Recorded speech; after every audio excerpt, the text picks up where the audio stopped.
this is an iHeart podcast. Guaranteed human. This is Danielle Fishel. Ryder Strong. And Will Friedle from Pod Meets World. You know what I didn't expect? Becoming best friends with Chewy's customer service. Oh, been there. I've chatted with them as late as midnight. They actually get pet people. And if Pickles or Lucky hate something, I just send it back. 100% satisfaction guarantee gives you a whole year to make a return. No questions asked. Meanwhile, I'm over here ordering everything for Bill and Brunch. Food, treats, beds, toys. Because Chewy has over 100,000 products to choose from. And it shows up in like a day. I mean, my dog Sammy thinks the delivery driver is her personal assistant, and I'm not sure she's wrong. It's not just for dogs and cats either. They've got stuff for birds, fish, reptiles. The list goes on and on. And the health side is huge for me, too. Prescriptions, pet insurance, telehealth vet visits. They're even opening vet clinics now. My cat pretends he doesn't care, but he benefits. Chewy just makes the whole pet parent thing easier. For life with pets, the answer is Chewy. Save $20 on your first order with free shipping at chewpanions.chewy.com/world. Joy is essential, and it's also elusive. But now, there's a new and exciting way to start your journey toward a more joyful existence. Joy 101. It's a new podcast hosted by me, Hoda Kotb. If you're craving inspiration, support, and useful tools to maximize your joy, tune into these candid, uplifting, and moving on-air chats. Listen to Joy 101 on the iHeartRadio app, Apple Podcasts, or wherever you get your podcasts. Welcome to Stuff You Should Know, a production of iHeartRadio.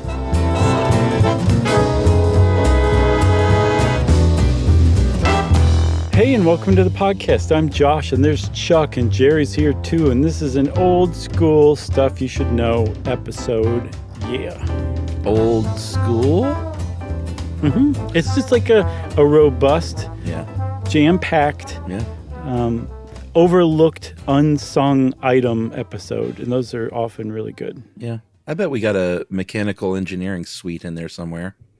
I'll bet too, for sure. We'll have to cobble it together someday and be like, look what we did, everybody. But we want to talk about something else real quick first, right? Yeah, man. So we recently did a hangout for our friends COED, the Cooperative for Education, who we've talked about plenty of times. They help kids stay in school in Guatemala and break the cycle of poverty by making sure they get an education, right? That's right. Everybody knows about COED. Our two-part Guatemala episode was when we went there with COED. So we did a hangout with them for their Fall Fiesta fundraiser, and we found out that so far, since we went to Guatemala with them, Stuff You Should Know listeners have donated how much? I think we are, and this is our good friend Ann at COED, who invited us initially, has done the math and redone the math, things that we don't do. Is redo the math several times. Right. And Ann says we are within $100,000 of Stuff You Should Know fans having donated $1 million. That's amazing. That is so amazing. So we were like, okay, we're at like $900,000. I feel like we should, hit 1 million. It's just such a nice round number. Nice and round.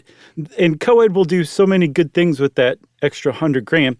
So you and I both realized that $100,000 is a tremendous amount of money. So we did some number crunching ourselves, and we figured out that if we divided it up among Stuff You Should Know listeners, if everyone chipped in like a nominal amount, we could reach that goal, right? Yeah, so you did the math. I'm going to let you stand behind it.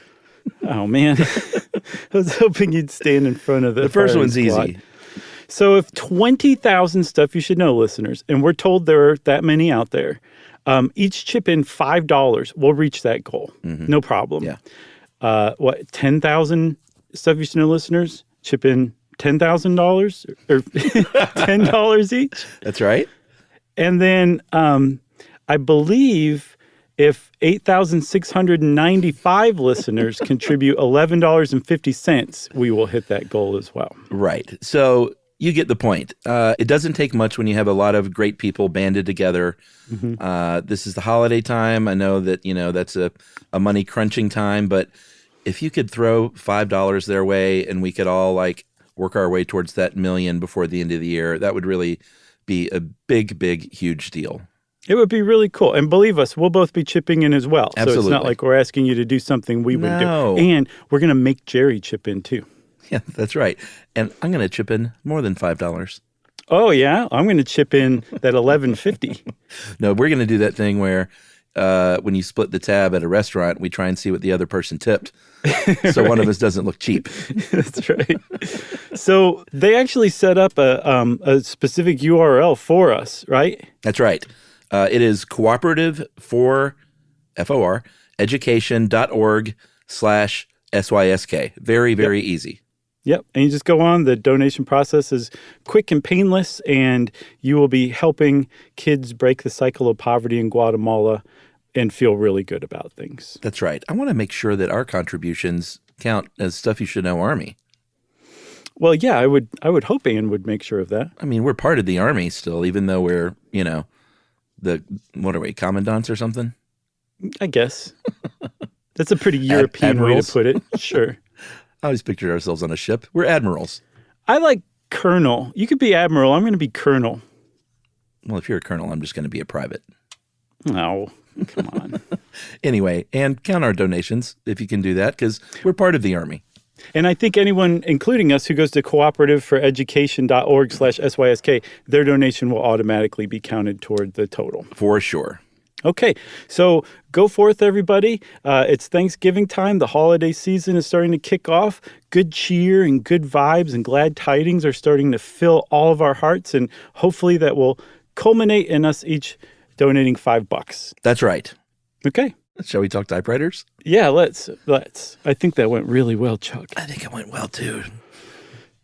So a big shout out to our buddy Dave Roos, who I bet will also contribute, because he's also a listener as well as a writer for us. Well, he listens to the ones that he helps us write. It's true. I suspect the same thing. So he helped us out with this one on typewriters.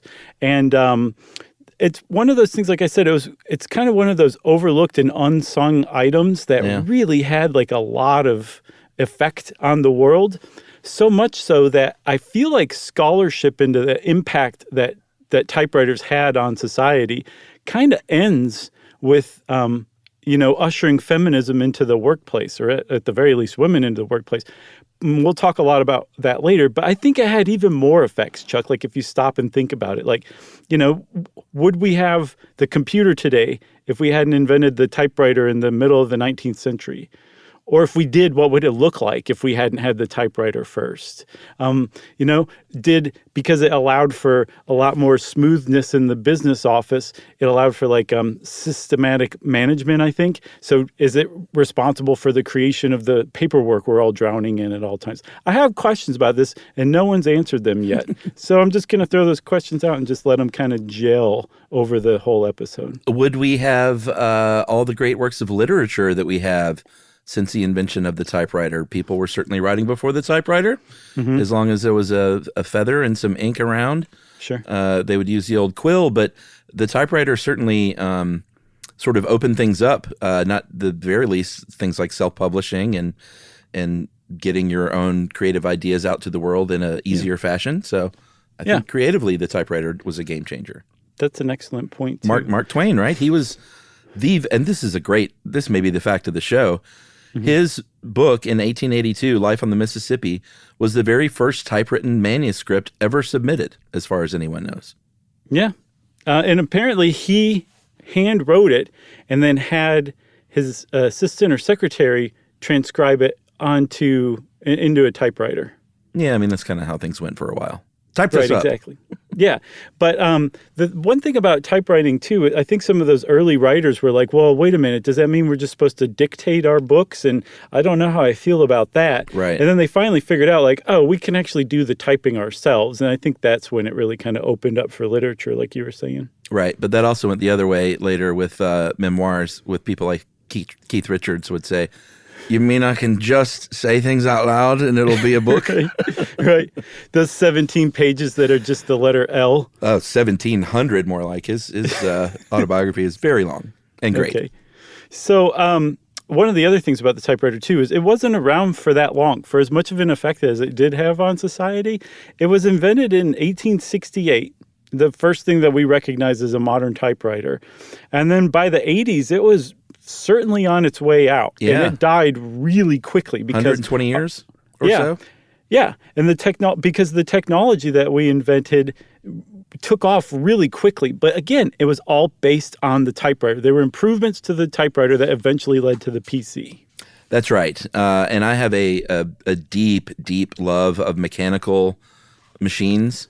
Mm-hmm. And I have an old typewriter, and I've had it since college. Mm-hmm. I think my mom got it for me for Christmas one year, got me an old Royal antique typewriter just to display. Yeah. And I have moved that thing. I'll post a picture of it. It's still on my shelf in my office upstairs. I've moved it everywhere for the past, 35 years. Mm-hmm. And I still will, throw a piece of paper in that thing every now and then and type on it and realize that the ribbon is dry. You're like, all work and no play make Jack a dull boy. But we are the generation, and me even a little bit more than you because I'm a few years older, of and we talk about Gen X being the greatest generation because we saw such transitions in technology, but the typewriter was certainly one of them. Like, I typed in my typing class in high school on an IBM Selectric, which we'll talk about, one of the greatest machines ever invented. Easily. And then just a few years later, when I jumped into college, I had one of those overly expensive word processors. Yeah, we had one too, and I was trying to remember what brand it was, and I couldn't remember either. I thought it was a Brother, and then I stopped and thought a little more about it. I'm sure it was a Sears and Roebuck word processor, not a Brother. I know mine was used, I'll tell you that. Yeah, but those things were really amazing, especially if you could take the time to stop and figure out how to use it. Right. Because that was one of the great things about typewriters is people have been using them for so long that when you first learned how to do it, there were so many people out there who could tell you how to do it, and it was easy to pick up. Exactly. Word processors made it difficult, but I posit that they were a necessary transition from typewriters to PCs. It got people thinking in a more digital way, Yeah, just to see it on that tiny little screen. It felt like it was like 2 inches by 3 inches, maybe. Yeah. That was a game changer. Yeah. We'll talk more about that later, but let's just do like a quick overview of how to use a typewriter for the chillins. Yeah, like the parts and pieces parts? Yeah. All right, so a manual typewriter, and that's what we're going to call anything that isn't electric or electronic, anything pre those days. What you do, kids, is you get a piece of white paper and you feed it into this machine, this mechanical machine, by rotating a rubber cylinder that's called a platen. And, you roll it till it's lined up to where you basically want to start typing. And even that, when you first start typing, is a little bit weird. Like, you might start typing too high and you realize you got to roll it up a little bit more to get that, what do you call that? Not the border. Margin? Yeah, the margin. The border. I call it a border. Or the header? Yeah, the header, which is like whatever you want to set it, inch and a half. So you line up that paper where you want to start typing, and then you start typing by pressing down on a key. And Dave even says press hard in parentheses because you got to give it a little bit of a strike, much more than you do, even though you have abused laptops in your time. I always said you sound like Thelonious Monk over there on the computer, but I can't imagine hearing it on a typewriter. I'll bet. But yeah, the reason you have to press hard, though, because we're talking about manual typewriters. There's no electricity involved. You can take it anywhere. It sounds like that's what your Royal is, right? Yeah. Okay. So when you're pressing on that key, it's actually causing that lever to shoot up. And attached to the end of the lever is what's called a type bar. And that is basically a little mini type bar like you find in a printing press. Yeah. And typically, I think the top is lowercase and the bottom is uppercase. And when that type bar hits the paper, depending on whether you're on lower or higher case, it smacks the paper and it goes through the ink ribbon, which shoots up all of a sudden out of nowhere like a whack-a-mole and gets in between the type bar and the paper. So the type bar actually strikes and leaves an impression through the ink ribbon onto the paper, and that's how you type a nice inky letter. That's right. And I know we sound like we're being like we're coddling, but I'm really not when I say this. If you've never used one, you've never really looked at one much. It's like a little stamp on the end of a metal lever, and it just stamps the letters on one at a time.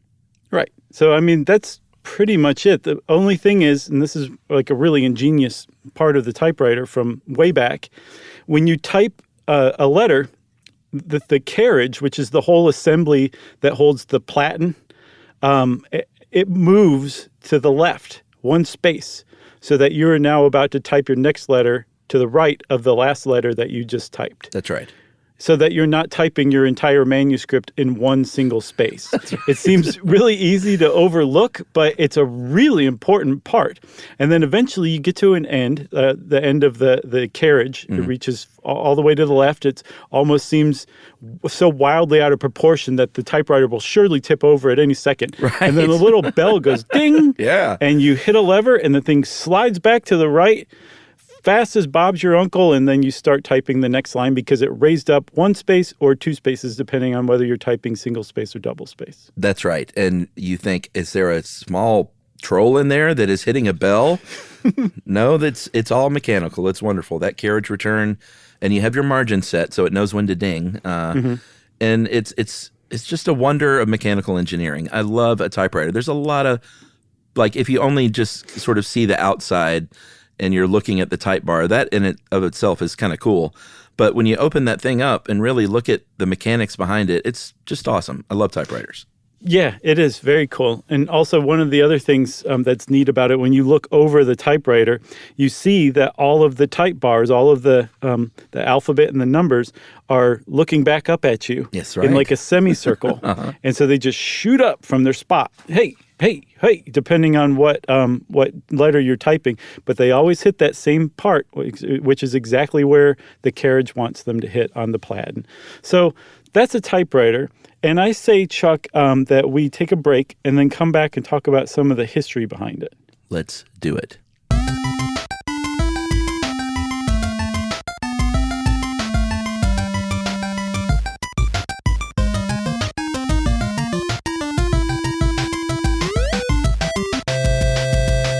This is Danielle Fishel, Ryder Strong, and Will Friedle from Pod Meets World. Let's talk Chewy. Yes. For starters, they've got over 100,000 products. Food, treats, toys, beds. And as a dog and a cat mom, I can go to Chewy for literally anything I need, and it ships fast. And Chewy's customer service is unreal. Day or night, they're ready to help. You know what else I love? They handle prescriptions, pet insurance, telehealth, vet visits, and they're rolling out vet clinics across the country. For life with pets, the answer is Chewy. Save $20 on your first order with free shipping at chewpanions.chewy.com/world. Joy is essential, and it's also elusive. You can't order it, you can't borrow it, or simply hope it into life. But now, there's a new and exciting way to start your journey toward a more joyful existence. Joy 101. It's a new podcast hosted by me, Hoda Kotb. Together, guys, we'll have meaningful conversations with the world's most fascinating people. Entertainment legends, sports icons, wellness experts, and everyday people will share how they find, allow, and experience joy. And I'll offer some of my own tips and takes on seeking a more balanced and harmonious life. If you're craving inspiration, support, and useful tools to maximize your joy, tune into these candid, uplifting, and moving on-air chats. Joy after a breakup, joy as an empty nester, joy after a loss, joy as a caretaker. This new podcast will speak to you. Listen to Joy 101 on the iHeartRadio app, Apple Podcasts, or wherever you get your podcasts. You said to me, yo, keep at it, because you let me rap for you. It was magical for all of us. They were like, we made it. I'm like, we? I know these guys, but who are you? I'm MC Jin, and this is Laugh But Not Least. I'll be chatting with guests from all walks of life about the power of humor when it comes to facing difficult times, like the co-founder of Rough Riders, Darren D. Dean.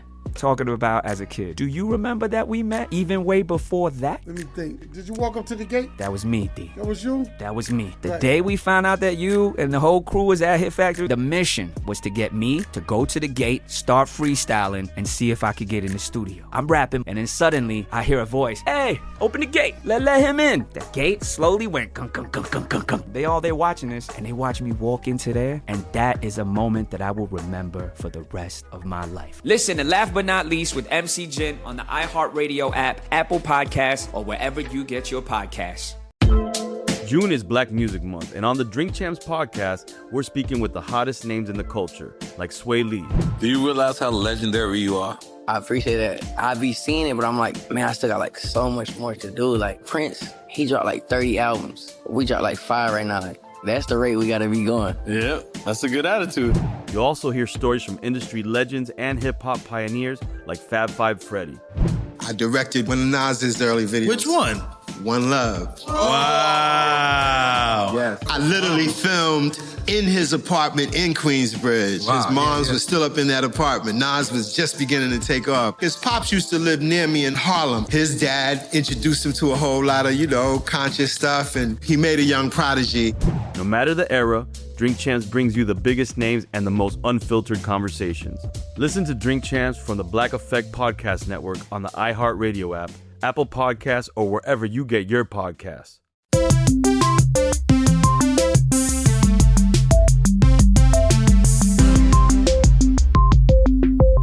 So before we go on, I do want to say that as a rite of passage for any child, when my daughter was a little bit younger, she probably still does it for all I know, I would go into my office and see my typewriter type bars all tangled together, because a rite of passage for any kid when they see a manual typewriter is just to smash all those keys at the same time, and they get into a little tangled mess, which we'll get to. That has a lot to do with the eventual keyboard design. But yeah, just want to throw that out there. Yeah, that was a real problem. They turn into like a little rat's nest, right? Little rat's nests. So from the fingies of a little rat. Yes, and that was a problem that was faced by one Christopher Latham Scholes, who is widely considered to be the inventor of the typewriter, although, as we'll see, he didn't work completely alone. But he and a pal of his created the patent for the typewriter in 1868. They were the first people to get a patent for the first typewriter, but at least 50 people gave it a try before Scholes perfected it. Or I shouldn't say perfected it, came the closest to perfecting it the first time. How about that? Yeah, because, Day points out, the printing press was invented in the 15th century. Mm-hmm. And it took a couple of 100 years, but then for about 100 years, people tried to figure out a typewriter of some sort. Right. The first sort of working typewriter may have been this guy named Giuseppe Pellegrino Turri. Nice. Mm-hmm. He was obviously an Italian guy. He was an inventor. And in 1808, he made a device for either his friend or his girlfriend, the Countess Carolina Fantoni da Fivizzano. Wow, that's quite a mouthful. Nice. It is. But it's a beautiful name. It's a very beautiful name. And this is a cool story because she had lost her sight. Mm-hmm. So the invention was, typing is something that you can do without sight. In fact, that's the whole goal, is to learn to type without looking. Right. So there's an alternate story that her brother, Agostino, actually invented it for her, and Turri improved it. But the upshot of it is whoever created this machine, it doesn't exist any longer. It didn't survive. But some of her typed letters did. From 1808, all the way back in 1808, undisputed first typed letters were from Italy back then. That's right. And then there were another couple of guys who tried their hand at it. Just shout them out because we always like to shout out Detroiters. Yeah. A guy named William Austin Burt in the early 1800s invented a typographer. Mm-hmm. Clunky, didn't work very well. No. And then another pre-typewriter was built. It was called the Hanson Writing Ball. Mm-hmm. And this one is kind of interesting in that it used electromagnetic energy. It used an electromagnetic battery to actually power this thing. So it didn't work very well, but it was way ahead of its time. Actually, I saw that it did work really well. For manufacturing, though, I think. Okay, right, true. And the arrangement of the keys, it was like a pin cushion. So you held both hands together like you were an alien, for Pete's sake, typing. But the thing would work really well. It would respond as fast as you typed. In part because of those electromagnets. And he also spread the vowels to the left and the consonants to the right, which made typing even faster. And I saw it also automatically advanced the paper, too. So it didn't really resemble our earliest typewriters or our typewriters, but it was its own kind of neat thing that just didn't take off. Everybody's like, what's this pincushion thing? This is not right. It's the kind of fun thing you see in a museum and you marvel at how advanced it was for the time. Sure, definitely. If you want to get to real typewriters, though, we got to go back to Christopher Latham Scholes, who you mentioned, a Milwaukeean, right? Yeah. And he was a journalist. He was a politician sometimes. I almost said a Superman, a newspaper man. Superman was a newspaper man. Yeah, hey, man, that was a heck of a connection. And he was a Superman. I'll say it. And he had a side gig as an inventor, and he got together. He was smart enough to collaborate with people and got together in 1866 with a couple of colleagues named Carlos Glidden and Samuel Willard Sewell, would you say? Or Soul? I'm going with Soul. You're going with Soul? All right. Soul with an E. Yeah. And they went to work and designed a typewriter at Klein Stuber's machine shop in Milwaukee. And then finally in 1868, were able to apply for their, and this is kind of fun. I always love the early sort of, when things are split up into two words, capital T type dash capital W writer. Right. A literal typewriter. And it had a little, it's fun to look up. Look this thing up. It had little piano keys as the keyboard, which makes sense because it has a similar mechanical function. Right. And apparently the ebony keys had one function, the ivory keys had another function. But if you look at it, there's only like 4 or 5 keys of each. And I cannot make heads or tails of how the thing worked. And apparently no one else can, because I've never found an explanation of actually how it worked. Everybody's just like, look at that thing. It looks like a piano. Moving on. Well, one thing I knew is that they lived together in perfect harmony. That's right. The other thing I found out about that, too, is in their prototype, all it could type was W. But apparently it typed W really, really well, enough that they applied for the patent and they got it. They also did something else that was innovative that would come in. It was kind of one of those things that laid the groundwork for all typewriters to come. They had 2 spools that held an ink ribbon on top. And we talked about how the ink ribbon jumps up and gets in between the type bar and the paper to leave the inked letter. Well, these guys invented it basically right out of the gate. Yeah, because you got to have a spool. You got to move that ribbon along, or you're just typing on the same section of ribbon over and over, and that's no good. Sure. No, doesn't work. In 1872, they sold their shares in this invention to a guy, an oil guy, named James Dinsmore, who we'll factor in a pretty big way in a minute. But Scholes wasn't done. He was like, you know what?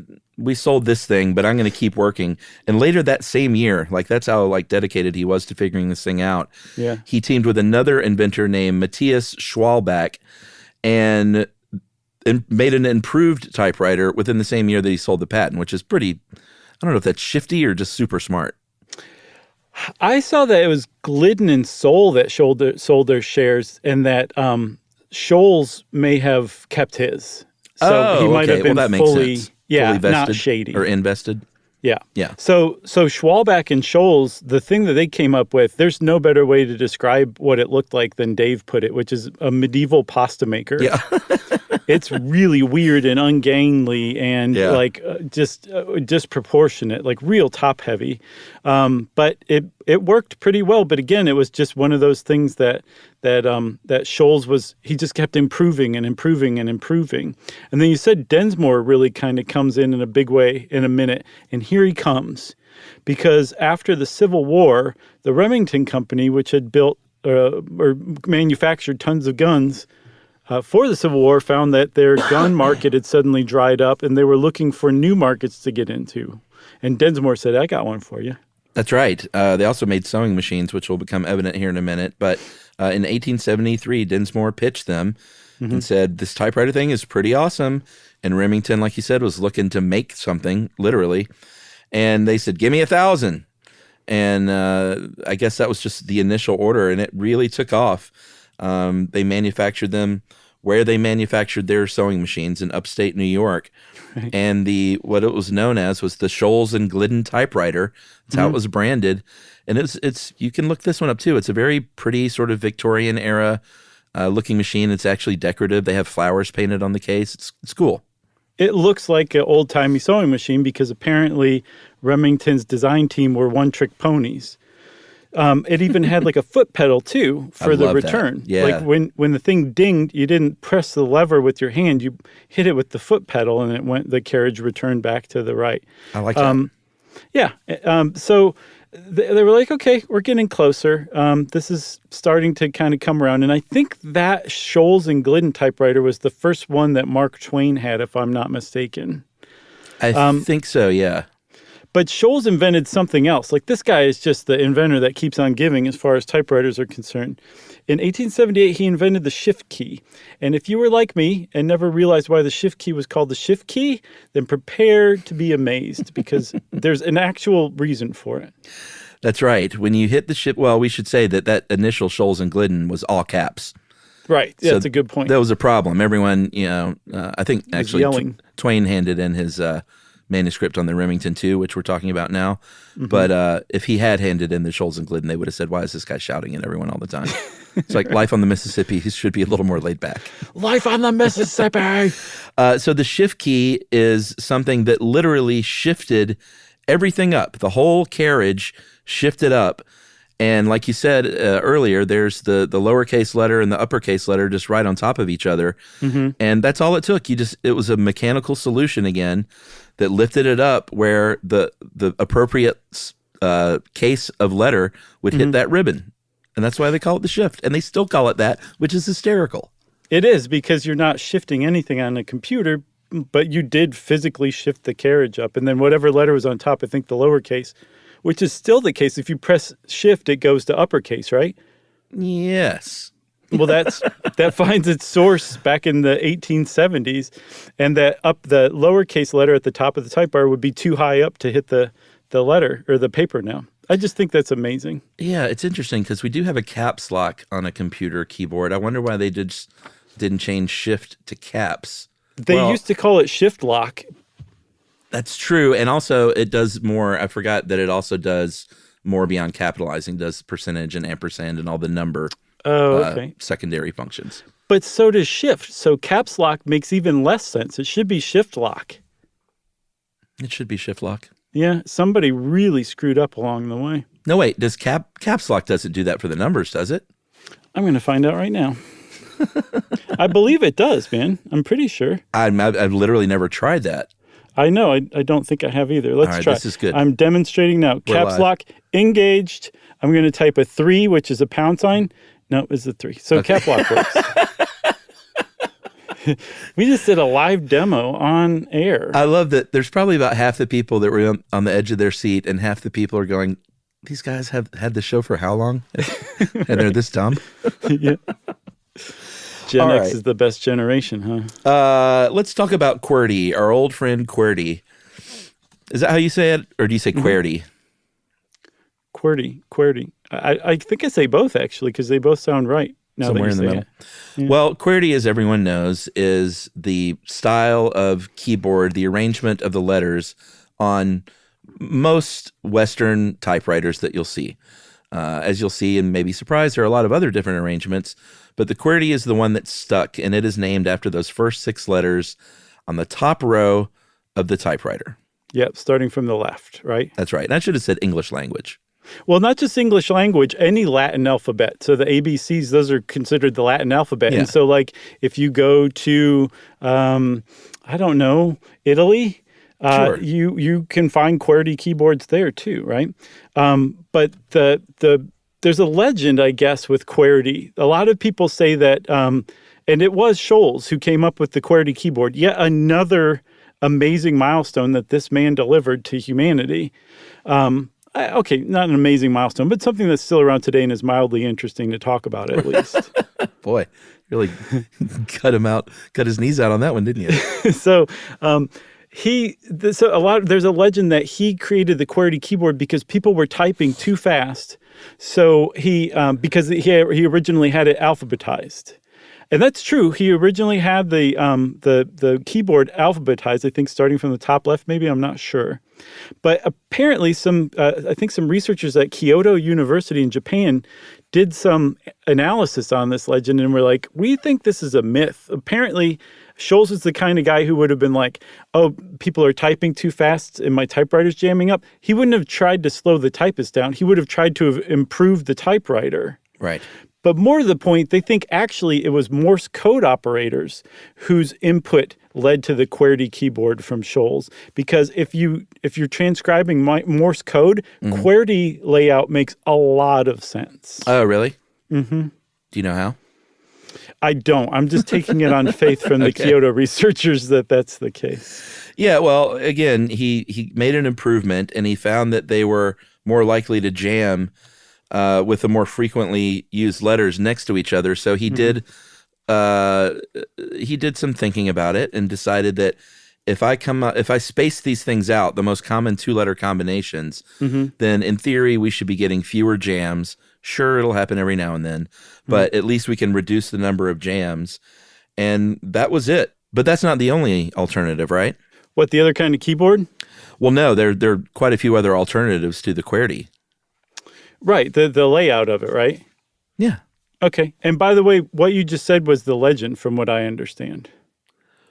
Well, I thought he did not look and arrange them by 2-letter combinations. I don't know. Again, I think it's because of the Kyoto people say it's because of the Morse code operators. Other people say no, it absolutely is true that it was he was trying to fix the jam. We just don't know. It's just interesting to debate. See, what I saw was that he was trying to fix the jams, but he wasn't so concerned about fast typing. Oh, okay. Yeah. I think that's a really good point. And it was lost on me until you just said that. So he was making it so letters that were next to each other that you'd frequently use wouldn't be used at the same time, and so it would cut down on the chance of them jamming? That's what I heard, but also, maybe it was both. Okay. I think we should just spend the rest of this episode talking about the QWERTY legend. I think we should move on from the QWERTY to the diatensor. Yeah, you set me up. So there's other keyboard layouts. I hadn't heard of diatensor, have you? No. So a guy named George Canfield Blixendorfer, which is a wonderful name. He did some analysis all the way back in 1892 and figured out that there was an optimal way to design a keyboard. And by analyzing the English language, he found that if he put DHIATENSO and R in, I believe, the middle row, I think 85% of all English words would use those letters. And the reason why the middle row is important is because they were bottom row, actually. Were they? Mm-hmm. Okay. Well, in other keyboard layouts to come, they usually put the most important letters in the middle row because that's considered the home row or the home position, right? Yeah. Okay, but so he said, to heck with that. I'm not including that. But regardless, whatever row the DHIATENSOR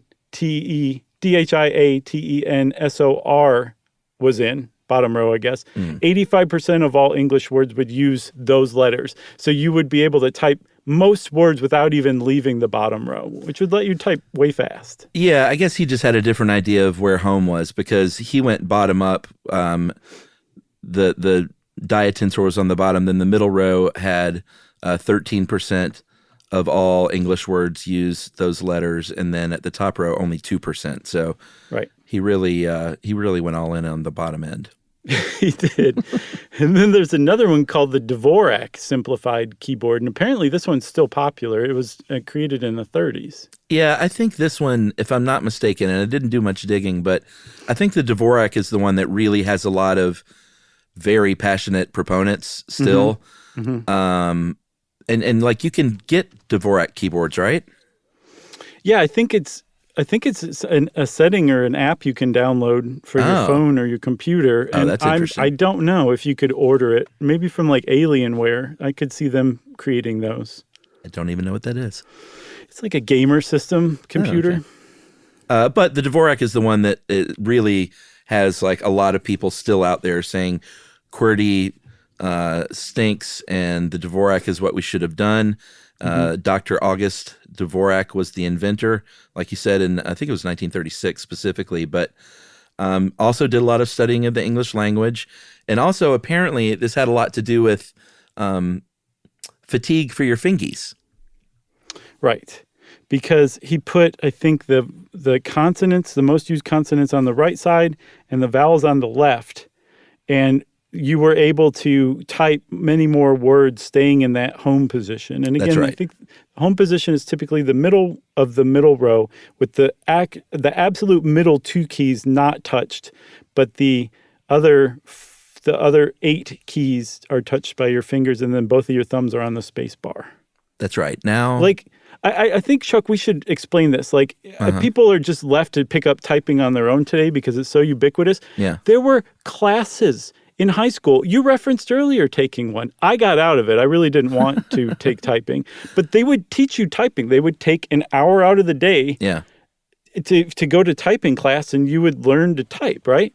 Well, yeah, this is where I was going to ask you, like, what your typing method is. Like, I took the typing class. It was typing, shorthand, and it was one of those classes where you did like 3 things in a quarter.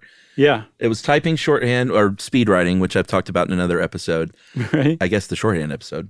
Yeah. And I think the third one was like those classes that told you like how to keep a bank account and write checks and stuff. Yeah. Which is funny now. Like you could teach that in a day. Right. And yet we had like a third of a quarter. But I never learned to type properly, even though I took that typing class. I am almost a no-look typist now, but it's just from repetition. It is. Right. I don't type correctly. I think I type with my pointer and my middle fingers generally only. Sometimes I'll use the ring finger a little. Never use the pinky. I never use. Are you even supposed to use your thumb? I don't remember. I think for spacing. Space bar. I don't use the thumb at all. So I'm a hunter and a pecker who just got really fast and memorized the keyboard.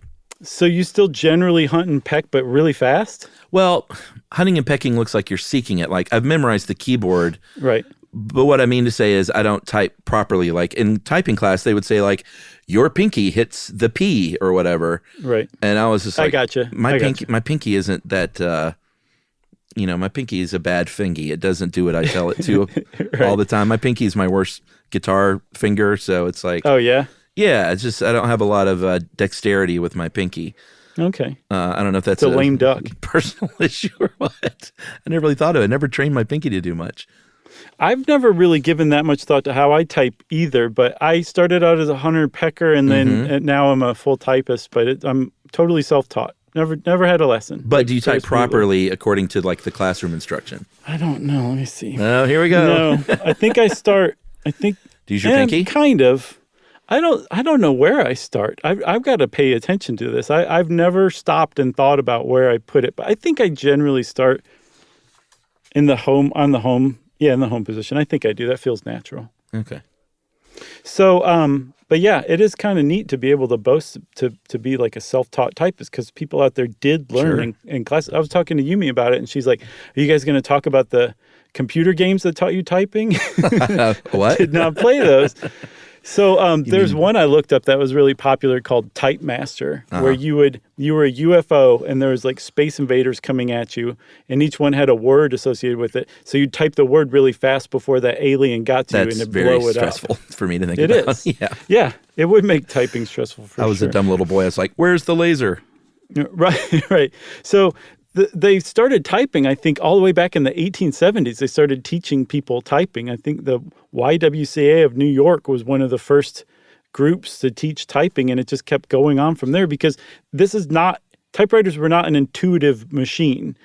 Like they weren't laid out alphabetically. We don't just normally use our fingers for such endeavors. Like it's something you had to learn, but they were able to teach enough people and get across the importance of it to enough people that typewriters like weren't just a passing fad like a lot of people initially thought they were. That's right.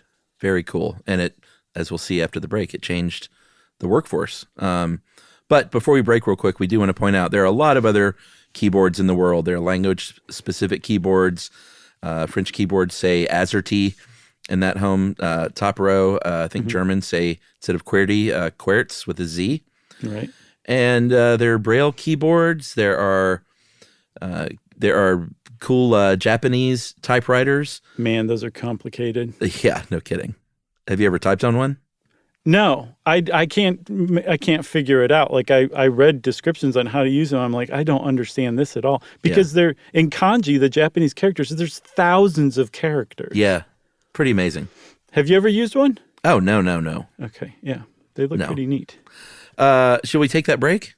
Yeah, let's. All right, we'll take that break and we'll talk about how typing changed everything right after this.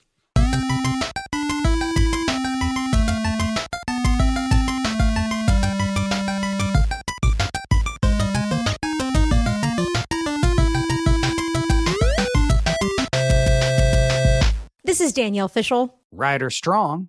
And Will Friedle from Pod Meets World. Let's talk Chewy. Yes. For starters, they've got over 100,000 products. Food, treats, toys, beds. And as a dog and a cat mom, I can go to Chewy for literally anything I need, and it ships fast. And Chewy's customer service is unreal. Day or night, they're ready to help. You know what else I love? They handle prescriptions, pet insurance, telehealth, vet visits, and they're rolling out vet clinics across the country. For life with pets, the answer is Chewy. Save $20 on your first order with free shipping at chewpanions.chewy.com/world. Joy is essential, and it's also elusive. You can't order it, you can't borrow it, or simply hope it into life. But now, there's a new and exciting way to start your journey toward a more joyful existence. Joy 101. It's a new podcast hosted by me, Hoda Kotb. Together, guys, we'll have meaningful conversations with the world's most fascinating people. Entertainment legends, sports icons, wellness experts, and everyday people will share how they find, allow, and experience joy. And I'll offer some of my own tips and takes on seeking a more balanced and harmonious life. If you're craving inspiration, support, and useful tools to maximize your joy, tune into these candid, uplifting, and moving on-air chats. Joy after a breakup, joy as an empty nester, joy after a loss, joy as a caretaker. This new podcast will speak to you. Listen to Joy 101 on the iHeartRadio app, Apple Podcasts, or wherever you get your podcasts. You said to me, yo, keep at it, because you let me rap for you. It was magical for all I made it, we made it. Yeah. I'm like, I know these guys, but who are you? I'm MC Jin, and this is Last But Not Least. I'll be chatting with guests from all walks of life about the power of humor when it comes to facing difficult times, like the co-founder of Rough Riders, Darren D. Dean. Talking about as a kid. Do you remember that we met even way before that? Let me think. Did you walk up to the gate? That was me, D. That was you? That was me. The day we found out that you and the whole crew was at Hit Factory, the mission was to get me to go to the gate, start freestyling, and see if I could get in the studio. I'm rapping, and then suddenly I hear a voice. Hey, open the gate. Let him in. The gate slowly went gunk, gunk, gunk, gunk, gunk, gunk. They all there watching this, and they watch me walk into there, and that is a moment that I will remember for the rest of my life. Listen to Laugh But Not Least with MC Jin on the iHeartRadio app, Apple Podcasts, or wherever you get your podcasts. Here's something that should not be as complicated as it is. Getting a racist statue removed. And here's something that should be a whole lot easier than it is. Getting a new one put up in its place. As long as there's a politics of race in America, there's going to be a politics of remembering the Civil War. To get to school, I had to go down Robert E. Lee Boulevard. Get to the grocery store, I had to go down Jefferson Davis Parkway. If you're an historian and you leave out half of what the history is, you're not doing your job. I'm Akilah Hughes, and Rebel Spirit Season 2 goes deep on both of those things. The fights, the politics, the people who won, and my personal campaign to add something to the Kentucky State House that's actually worth the wall space. We are more than our bodies. We contain essence. We contain spirit. How do you represent that? They are just fueling a fire that is really catching. You'll see what I mean. Listen to Rebel Spirit Season 2 on the iHeartRadio app, Apple Podcasts, or wherever you get your podcasts.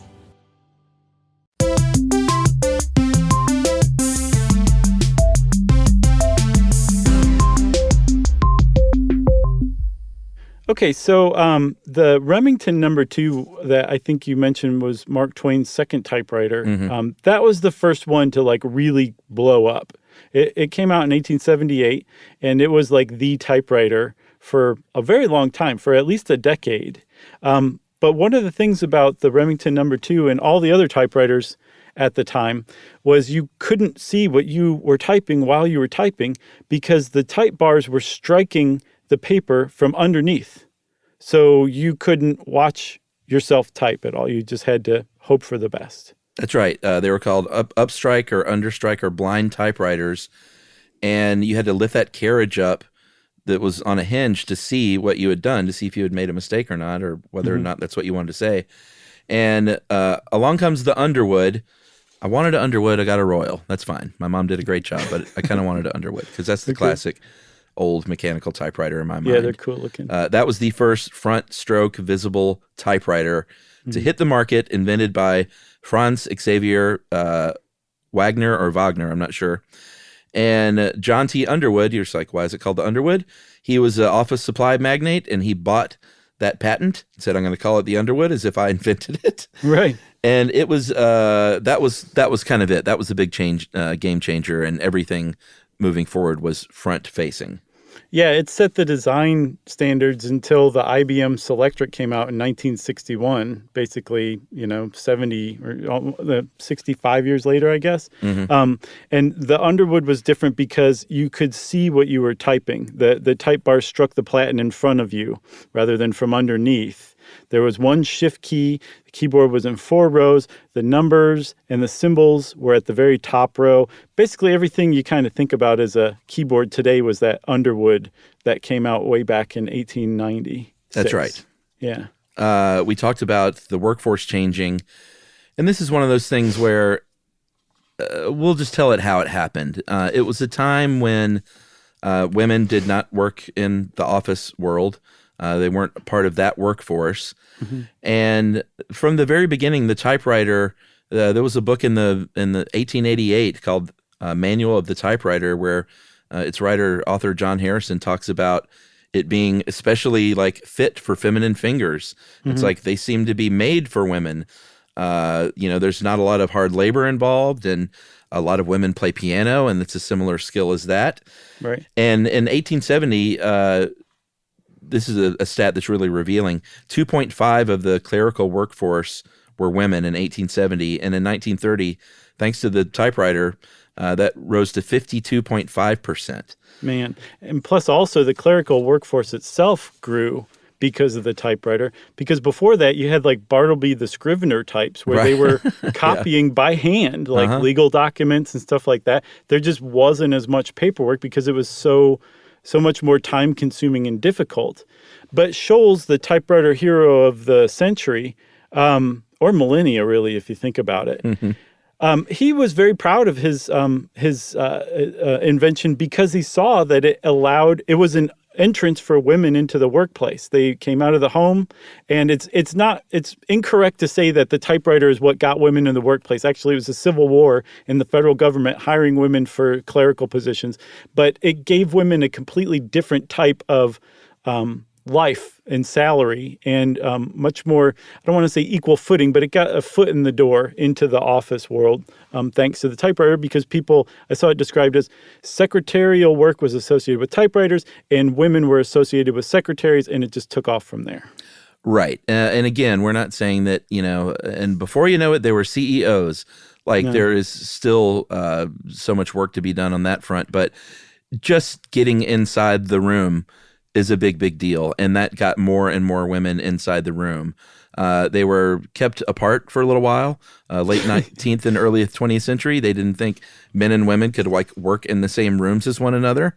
Right. So they had what was called typing pools, which was literally where all these women typed, these huge rooms with 100 typewriters that you've seen in movies, and these women just typing away. That was the typing pool. And then they would integrate the offices in that way before too long. Right. And also the whole idea of women's places in the home, why are we trying to get them into the workplace? This is wrong. That's the process of modernization unfolding that we talked about in the fundamentalism episode. That is a perfect example of modernization happening. Again, though, it's like you said, it was something, but it definitely wasn't everything. And it wasn't like throwing a switch, because you had to be single, typically young, and well-educated to be a typist in the business world, especially early on. And when you were married, then your role was definitely back in the home. So you would get married. Oftentimes you would meet somebody at work and marry them, and they'd be like, okay, congratulations, you're fired. And that was that, and then you went off to become a homemaker. So yeah, there's still a lot of work to do, but there was a lot of work that had been done from, the 20s and the 30s up to today. That's right. We need to skip forward in time a little bit, because we've been talking about manual typewriters this whole time. Right. And, we said the word game changer a lot. The real game changer, because there were, electric typewriters starting in the 1920s where things were motorized, but it wasn't until the 1960s with the introduction, you mentioned it earlier, of that IBM Selectric typewriter. Right. And the type ball, that was what really changed everything.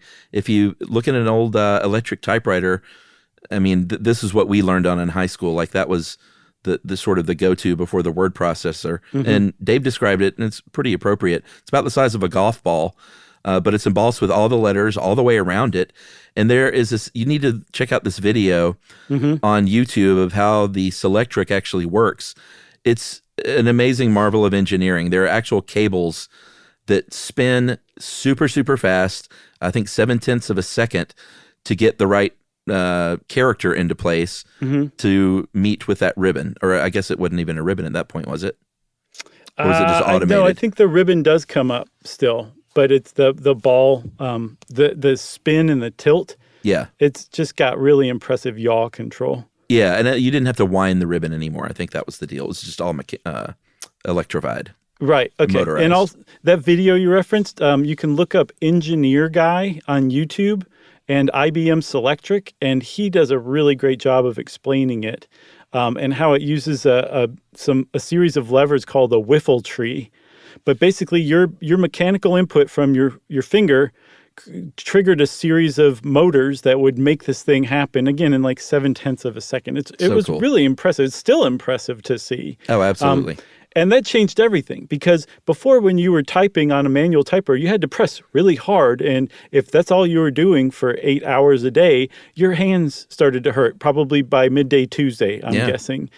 This was totally different. You just kind of barely press the button, and all of a sudden the thing would just respond fully to that button press. So that really helped. It also made everybody a lot faster. And there were some other like cool components that were added later. Like I think the Selectric was the first one to use basically disk drives. Yeah. I think onboard disk drives to store, a whopping, 30 words at a time or something like that.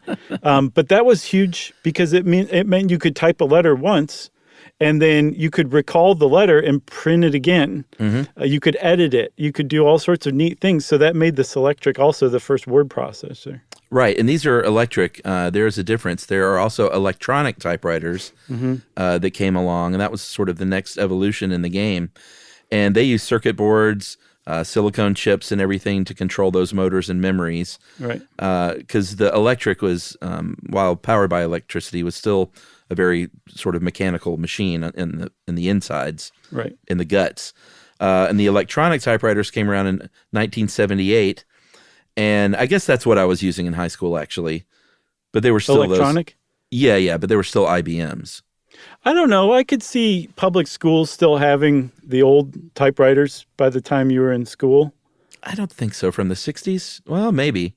Yeah, because I mean, if the electronic typewriters arrived in 78, that IBM was still making Selectrics then. Yeah, that's true. So it's possible you were using a Selectric. I mean, was there like a little LCD screen on your typewriter? No. Well, then my friend, that was an IBM Selectric brand. Oh, did all the electronics have those? I think most of them did. I think it was a pretty quickly introduced thing that you had the little LCD printout, so you could see what you had just typed before the typewriter actually typed it up onto the paper. So I think you could edit it and rearrange it and do all sorts of stuff, which is the definition of word processing. Yeah, that's what that means. That's what I ended up getting in college. Right. And I think mine might have been a brother, but they looked, Dave makes a good point. They look better than printing something out from your computer at the time, because dot matrix printers stunk. And this looked way better. This looked like you typed it out by hand. Because you did. In 1984, I think the Xerox Memory Writer 630 was a big game changer, and it had 20 lines of display, which was a lot. But it also cost, in today's dollars, more than $10,000. Yeah, it was like a major piece of office equipment in 1984. Yeah, I didn't have any money back then. I bought something used, and it was not this. There's no way. Yeah, or maybe they just got a lot cheaper, obviously, over that 6 years.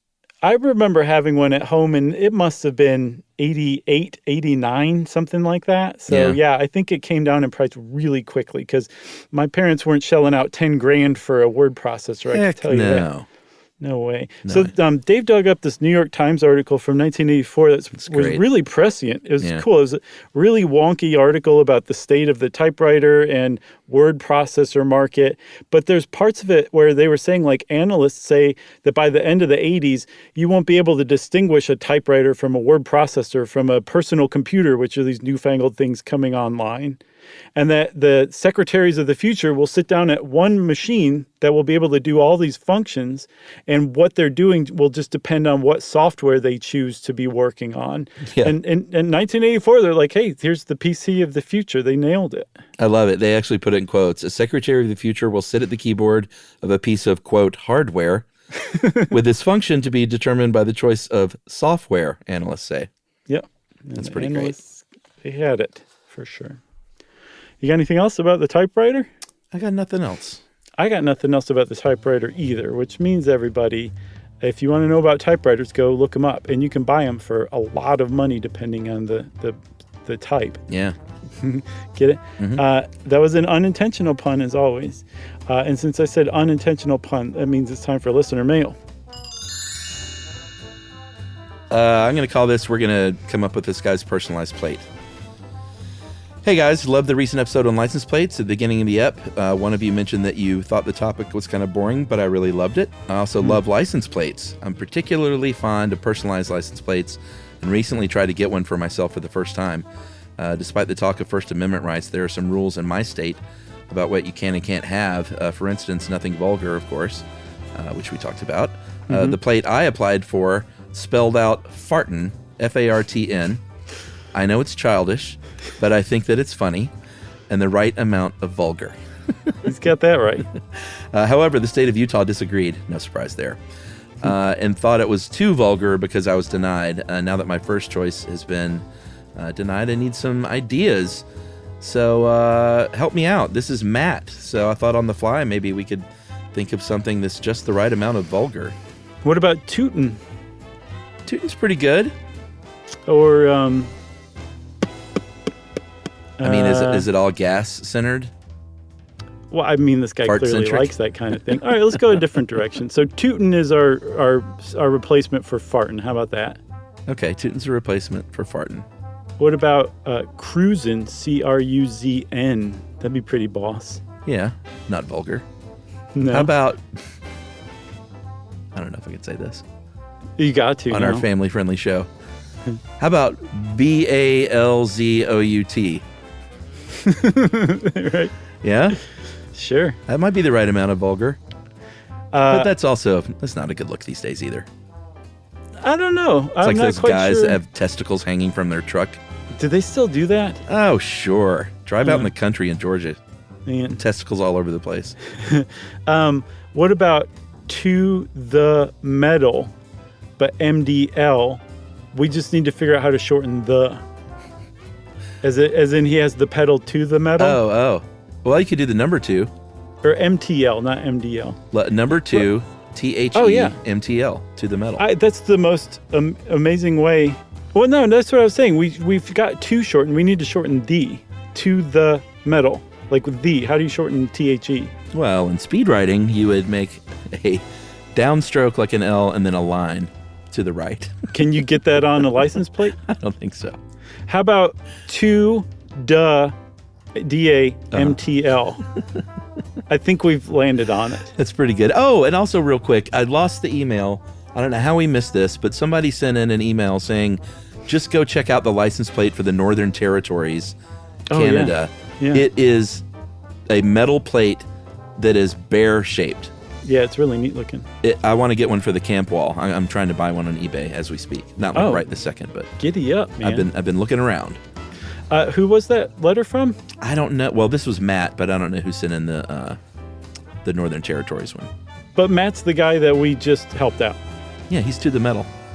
Okay. Hopefully we did help somewhere in there, Matt. And by the way, every time I hear Utah now, I can't help but think of NBC Peacock's A Friend of the Family weirdo miniseries that my niece Mila is on. Fantastic. If you want to get in touch with us like Matt did and ask us to help you out, we'll do what we can. You can send us an email to stuffpodcast@iheartradio.com. Stuff You Should Know is a production of iHeartRadio. For more podcasts from iHeartRadio, visit the iHeartRadio app, Apple Podcasts, or wherever you listen to your favorite shows.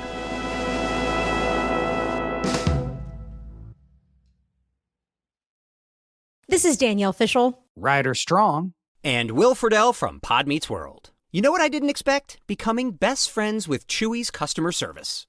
Oh, been there. I've chatted with them as late as midnight. They actually get pet people.